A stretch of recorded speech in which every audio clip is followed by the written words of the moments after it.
আসসালামু আলাইকুম। Easy job চ্যানেলে সবাইকে স্বাগত জানাচ্ছি। শুরু করছি নতুন একটি গভর্নমেন্ট জব সার্কুলার, যা দিচ্ছে বাংলাদেশ রপ্তানি প্রক্রিয়াকরণ এলাকা ব্যবসা। রিসেন্টলি বাংলাদেশ রপ্তানি প্রক্রিয়াকরণ এলাকা ব্যবসা নিয়োগ বিজ্ঞপ্তি প্রকাশ করেছে। এখানে প্রধান উপদেষ্টা কার্যালয়ে আওতাধীন বাংলাদেশ রপ্তানি প্রক্রিয়াকরণ এলাকা কর্তৃপক্ষ ব্যবসা শূন্যপদ সমূহে কর্মকর্তা নিয়োগের বিজ্ঞপ্তি প্রকাশ করেছে। বাংলাদেশ রপ্তানি প্রক্রিয়াকরণ এলাকা কর্তৃপক্ষ 4টি পদে মোট 48 জনকে নিয়োগ দেবে। পদগুলোতে নারী ও পুরুষ উভয়ই আবেদন করতে পারবেন। আগ্রহী প্রার্থীরা অনলাইনে আবেদন করতে পারবেন। আগ্রহ ও যোগ্যতা থাকলে আপনি আবেদন করতে পারবেন। সম্পূর্ণ বিজ্ঞপ্তিটি এখন বিস্তারিত জানিয়ে দিব। তার আগে বলবো, আপনি যদি এই মুহূর্তে চ্যানেলে নতুন হয়ে থাকেন তাহলে চ্যানেলটি সাবস্ক্রাইব করে পাশে থাকা বেল বাটন প্রেস করে সঙ্গেই থাকুন। আমি আপনাদের জন্য নতুন নতুন সার্কুলার নিয়ে হাজির হচ্ছি।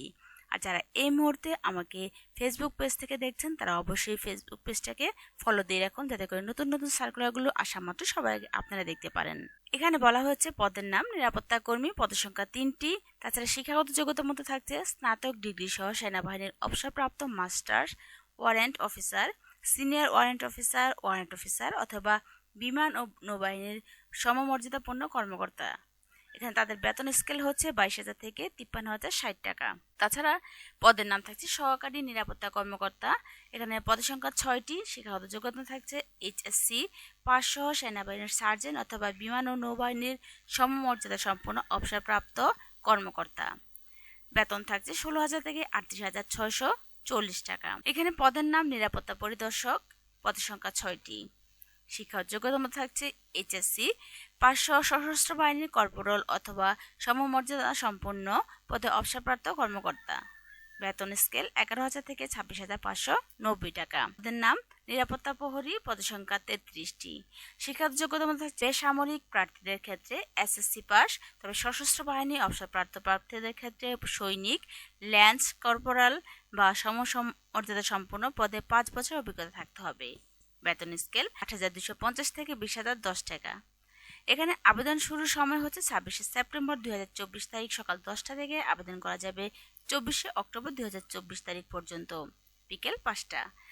এই জবের সমস্ত ইনফরমেশন আমি দেখিয়ে দিব। আপনারা যেভাবে আবেদন করবেন আমি আপনাদের জন্য আবেদনের লিঙ্কটি দিয়ে দিব আমার ভিডিও ডিসক্রিপশন বক্সে। তাছাড়া এখানে আপনারা ইজি জব ওয়েবসাইটে আসলেও এখানে ক্লিক করলে আবেদনটি পেয়ে যাবেন। এই ওয়েবসাইটের মাধ্যমে আবেদন করবেন, আমি আপনাদের দেখিয়ে দিব আবেদনের সমস্ত প্রসিডিউর। সেই সাথে বলবো, আপনারা যদি আরো নতুন নতুন জব সার্কুলার দেখতে চান তাহলে বলবো এই ওয়েবসাইটে এসে আরো নতুন নতুন অনেক জব সার্কুলার রিসেন্টলি প্রোভাইড করেছি, দেখে নিতে পারেন। তাছাড়া ইজি জব চ্যানেলেও অনেক সার্কুলার রয়েছে। আপনাদের পজিশনের সাথে যদি ম্যাচ হয়ে যায় তাহলে অবশ্যই সার্কুলারগুলো দেখে নেবেন। তো এখন চলুন দেখিয়ে দিচ্ছি আপনাদেরকে কিভাবে আবেদন করবেন, অর্থাৎ অ্যাপ্লাই প্রসিডিউর।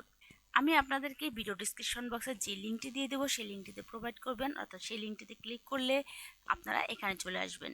এখানে আসার পর এখানে অনগোয়িং সার্কুলার, অর্থাৎ এগুলো রানিং সার্কুলার, এটা হচ্ছে প্রিভিয়াস সার্কুলার। তো অনগোয়িং সার্কুলারতে ক্লিক করবেন।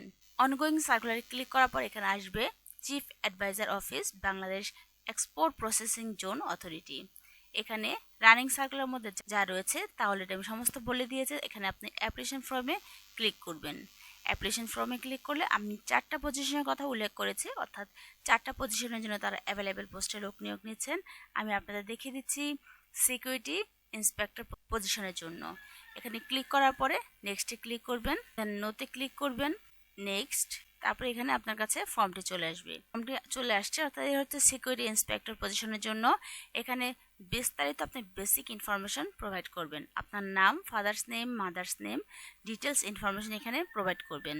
এখানে সমস্ত ইনফরমেশন প্রোভাইড করার পরে এখানে যে ক্যাপচা চেয়েছে অর্থাৎ ভেরিফিকেশন কোড চেয়েছে, এখানে এই কোডগুলো এখানে যা আসবে আপনি এখানে সিলেক্ট করে এখানে ক্লিক করে তারপরে সাবমিট করে দিবেন। আপনারা অবশ্যই সাবমিট করার আগে সমস্ত ইনফরমেশন আবার চেক করে নেবেন, বারবার চেক করে নেবেন, যাতে করে ভুল ইনফরমেশন না চলে যায়। আমাকে অনেকেই কমেন্ট বক্সে কমেন্ট করে থাকেন যে ভুল ইনফরমেশন চলে গেছে, এখন সেটা রিটার্ন করবো কিভাবে।